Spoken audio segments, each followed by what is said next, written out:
नमस्कार। आज हम एक बेहद ही पेचीदा और वायरल टॉपिक की तह तक जाने वाले हैं। देखिए, हाल ही में एक सोर्स मटेरियल सामने आया है जो सिर्फ इतिहास या राजनीति की बात नहीं करता, बल्कि कुछ ऐसा दावा करता है जो सीधे रहस्यवाद से जुड़ता है। दावा यह है कि फरवरी 2026 में ईरान पर जो संभावित हमला हो सकता है वो रातों रात लिया गया फैसला नहीं होगा, बल्कि ये एक ऐसी प्री प्लान्ड घटना है जिसकी तैयारी पिछले 200 सालों से चल रही है। यकीन मानिए, इसे समझने के लिए हमें आज की कूटनीति, 20वीं सदी के इतिहास, न्यूमेरोलॉजी और यहाँ तक कि एंड ऑफ टाइम्स यानी कयामत की भविष्यवाणियों तक का सफर तय करना होगा। हमारा मकसद यहाँ किसी दावे को सच या झूठ साबित करना बिल्कुल नहीं है, बल्कि बस ये समझना है कि आखिर ये थ्योरी अपना लॉजिक कैसे गढ़ती है।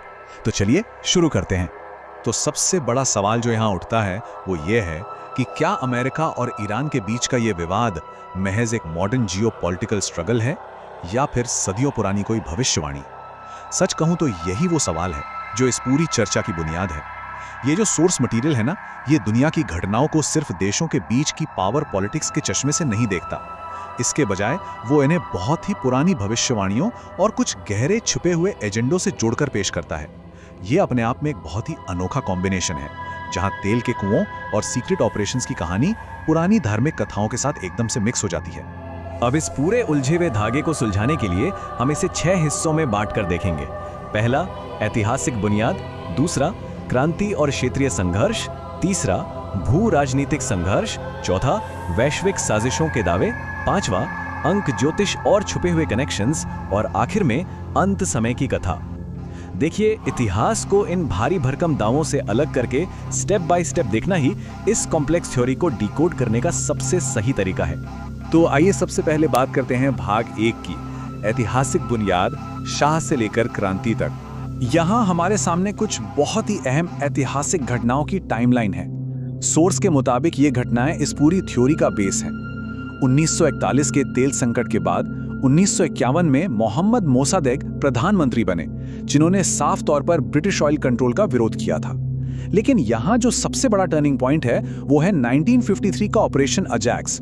सोर्स इस बात पर बहुत ज्यादा जोर देता है कि कैसे CIA और MI6 ने मिलकर तख्ता पलट किया, मोसादेक को हटाया और शाह रजा पहलवी को वापस सत्ता में बिठा दिया। इसके बाद ईरान एक बार फिर से पश्चिमी ताकतों के इन्फ्लुएंस में आ गया और यहीं से कहीं ना कहीं 1979 की इस्लामिक क्रांति के बीज बोए गए। अब यहाँ सोर्स ने एक बहुत ही क्लियर आइडियोलॉजिकल डिवाइड यानी वैचारिक विभाजन सेट किया है। एक तरफ है शाह रजा पहलवी। सोर्स के हिसाब से इन्हें वेस्टर्न पावर्स ने सिर्फ इसलिए बिठाया था ताकि ईरान को एक सेक्युलर और वेस्टर्न मॉडल पर चलाया जा सके।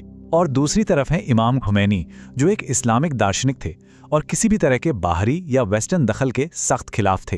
तो ये सिर्फ दो नेताओं की लड़ाई नहीं थी, ये असल में दो बिल्कुल अलग दुनियाओं, दो अलग अलग सोच का टकराव था।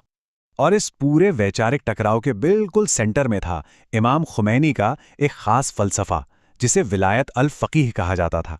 इसका सीधा सा मतलब यह था कि सत्ता किसी राजा या वेस्टर्न कठपुतली के हाथ में नहीं, बल्कि इस्लामिक विद्वानों के पास होनी चाहिए। सोर्स बताता है कि बस इसी एक विचार ने 1979 की क्रांति की आग भड़काई, शाह को देश छोड़कर भागना पड़ा और फिर यही वो मोड़ था जहां से अमेरिका और ईरान के बीच दूतावास बंधक संकट शुरू हुआ। ऑफिशियली दोनों देशों के बीच की दुश्मनी की पक्की मुहर यहीं लग गई थी। आगे बढ़ते हैं भाग 2 की तरफ, क्रांति और क्षेत्रीय संघर्ष, जहां हम 1980 के दशक और ईरान इराक युद्ध पर नजर डालेंगे।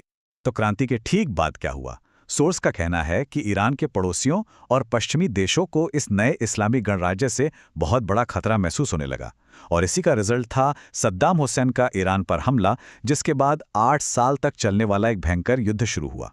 सोर्स यहां दावा करता है कि इस पूरी लड़ाई में अमेरिका और कई अरब देशों ने इराक को खुलकर सपोर्ट किया, भारी फंडिंग की, यहां तक कि ईरान पर केमिकल वेपन्स तक इस्तेमाल होने दिए। और हां, ईरान पर जो सख्त पाबंदियां आज तक हम देखते हैं ना, उनकी शुरुआत भी दरअसल इसी दौर में हुई थी।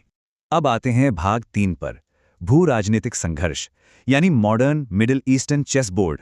आप जरा इस पर गौर कीजिएगा क्योंकि ये काफी दिलचस्प है। यहां सोर्स तर्क देता है कि अमेरिका ने मिडिल ईस्ट में मिलिट्री एक्शन लेने के जो कारण दुनिया को बताए, वो असल में सिर्फ बहाने थे। जैसे इराक में वेपन्स ऑफ मास डिस्ट्रक्शन का दावा, जो बाद में बिल्कुल गलत साबित हुआ। सोर्स के मुताबिक वो सिर्फ शासन बदलने और कंट्रोल हासिल करने के लिए था। सीरिया और लीबिया के लिए भी बिल्कुल यही पैटर्न बताया गया है और सोर्स इसे सीधे ईरान से जोड़ता है। उनका मानना है कि 2015 की न्यूक्लियर डील से 2018 में अमेरिका का बाहर निकलना भी न्यूक्लियर हथियार रोकने के लिए नहीं, बल्कि इसी कंट्रोलिंग स्ट्रैटेजी का एक हिस्सा था। तो इस चेसबोर्ड पर दांव बहुत बड़े हैं। सोर्स कहता है कि ईरान हुर्मुज जल डमरू मध्य को कंट्रोल करता है, जो यूरोप और दुनिया भर की तेल सप्लाई की सबसे बड़ी लाइफलाइन है। पर कहानी यहां खत्म नहीं होती। सोर्स का एक बहुत बड़ा दावा यह भी है कि यह सब कुछ आखिरकार इजराइल के टोटल मिडिल ईस्ट कंट्रोल के लिए किया जा रहा है। उनका तर्क है कि अगर ईरान गिरता है तो इसके बाद इजरायली और पश्चिमी सेनाएं सीधे तुर्की और फिर पाकिस्तान को अपना टारगेट बनाएंगी, और इसे वो कॉन्स्टेंटिनोपल और गज़वा-ए-हिंद जैसी धार्मिक भविष्यवाणियों से जोड़कर देखते हैं। चलिए अब रुख करते हैं भाग 4 का, वैश्विक साजिशों के दावे, या यूं कहें इतिहास के छुपे हुए हाथ।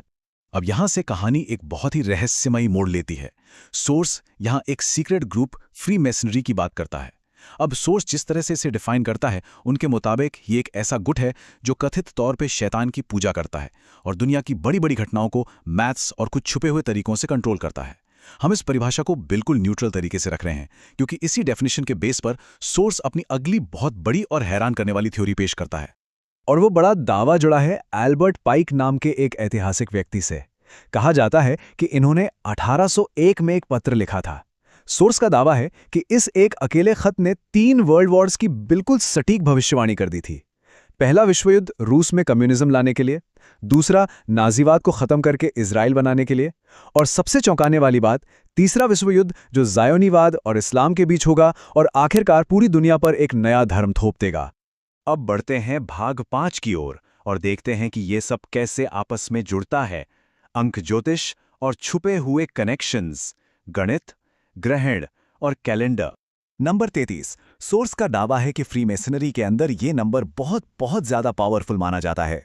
उनका कहना है कि दुनिया में होने वाले बड़े बड़े जियोपॉलिटिकल हमले और एल्बर्ट पाइक जैसी हस्तियों का इस 33 नंबर के साथ एक बहुत ही गहरा सीधा कनेक्शन है, और उनके हिसाब से ये महज कोई इत्तेफाक नहीं है। और फिर आता है नंबर 47। यहां पर सोर्स ने डॉट्स को बहुत ही कॉम्प्लेक्स तरीके से कनेक्ट किया है। डोनाल्ड ट्रंप का 47वां अमेरिकी राष्ट्रपति बनना और 1979 की इस्लामी क्रांति को ठीक 47 साल पूरे होना, सोर्स इन दोनों को आपस में जोड़ देता है। उनका दावा है कि ये नंबर 47 सीधे न्यू वर्ल्ड ऑर्डर से जुड़ा हुआ है, जो ये साबित करता है कि आज के बड़े पॉलिटिकल लीडर्स जाने अनजाने में एक सीक्रेट मास्टर प्लान का हिस्सा हैं। अब अगर आप इस डेटा को देखें तो आपको तारीखों, इक्लिप्स यानी ग्रहण और कॉर्पोरेट आर्ट का एक बहुत ही घना जाल नजर आएगा। सोर्स आर्ग्यू करता है कि 3 मार्च के ब्लड मून की टाइमिंग 2026 के कैलेंडर का बिल्कुल 1914 यानी पहले विश्व युद्ध वाले साल के कैलेंडर से हूबहू मैच करना, और यहां तक कि बैंक ऑफ अमेरिका के अंदर बने कुछ खास म्यूरल्स या पेंटिंग्स, ये सब इस बात का सबूत हैं कि 2026 में होने वाला कॉन्फ्लिक्ट असल में कोई अचानक होने वाली घटना नहीं है, बल्कि वो मैथमेटिकली पहले से ही तय किया जा चुका है। और अब हम आ गए हैं अपने आखिरी हिस्से पर, भाग 6, अंत समय की कथा, यानी आर्मागेडन की लड़ाई। सोर्स यहां आर्मागेडन की बात करता है, जो कि दुनिया के अंत में होने वाला एक विनाशकारी फाइनल युद्ध माना जाता है। इस्लामिक मान्यताओं में इसे दज्जाल के खिलाफ लड़ी जाने वाली आखिरी जंग कहा जाता है। अब सोर्स का सबसे एक्सट्रीम दावा यहां पर यह है कि आज की जो मॉडर्न वेस्टर्न आर्मीज हैं, उनके अंदर बैठे कुछ कट्टर धार्मिक लोग असल में इस एंड ऑफ टाइम्स की लड़ाई की पूरी स्क्रिप्ट अभी से तैयार कर रहे हैं। जरा इन दावों पे नजर डालिए। सोर्स आरोप लगाता है कि अमेरिकी मिलिट्री लीडरशिप में कुछ ऐसे लोग हैं जो दज्जाल को सपोर्ट करते हैं, और वो अपने सैनिकों को ब्रेन वॉश कर रहे हैं कि ये युद्ध असल में ईश्वर की योजना यानी गॉड का प्लान है। बात यहीं खत्म नहीं होती। दावा यह भी है कि क्रिश्चियन जायोनी लोग 3rd टेम्पल बनाने के लिए इजराइल को फुल सपोर्ट दे रहे हैं, और इसी मास्टर प्लान के तहत अल अक्सा मस्जिद के ठीक नीचे जानबूझकर सुरंगें खोदी जा रही हैं ताकि बाद में एक फॉल्स फ्लैग ऑपरेशन करके उसे गिराया जा सके। और ये कोट इस पूरी थ्योरी को बहुत ही बेहतरीन तरीके से समराइज करता है। ईरान आज तस्बीह की वो डोर है, अगर ये टूट गई तो पूरी तस्बीह बिखर जाएगी। सोर्स का ये सेंट्रल मेटाफर है। उनका मानना है कि ईरान वो आखिरी दीवार है जो इस कथित शैतानी और ग्लोबल सिस्टम को रोक कर खड़ी है। अगर ईरान गिर गया तो दुनिया का पूरा सिस्टम एक टूटी हुई माला के मोतियों की तरह हर तरफ बिखर जाएगा। तो इस पूरी चर्चा के बाद हम कहाँ खड़े हैं? हमने देखा कि कैसे ये सोर्स 1953 के तख्तापलट से जंप करके 2026 के कैलेंडर और फिर सीधे आर्मागेडन की कहानियों तक पहुंच जाता है। देखिए, हमारा काम इन थ्योरीज को सच या झूठ का सर्टिफिकेट देना नहीं है, लेकिन यह समझना बहुत जरूरी है कि कैसे ऐतिहासिक फैक्ट्स, पॉलिटिकल पैतरेबाजी और प्राचीन मान्यताओं को मिलाकर इतना पावरफुल और कॉम्प्लेक्स नैरेटिव तैयार किया जा सकता है। आज के इस डिजिटल दौर में ये सोचने वाली बात है कि स्टोरी टेलिंग का तरीका कैसे हमारे दुनिया देखने के नजरिए को पूरी तरह पलट सकता है। तो आप क्या सोचते हैं? क्या जो सामने दिख रहा है वो सिर्फ सियासत है या फिर कुछ और?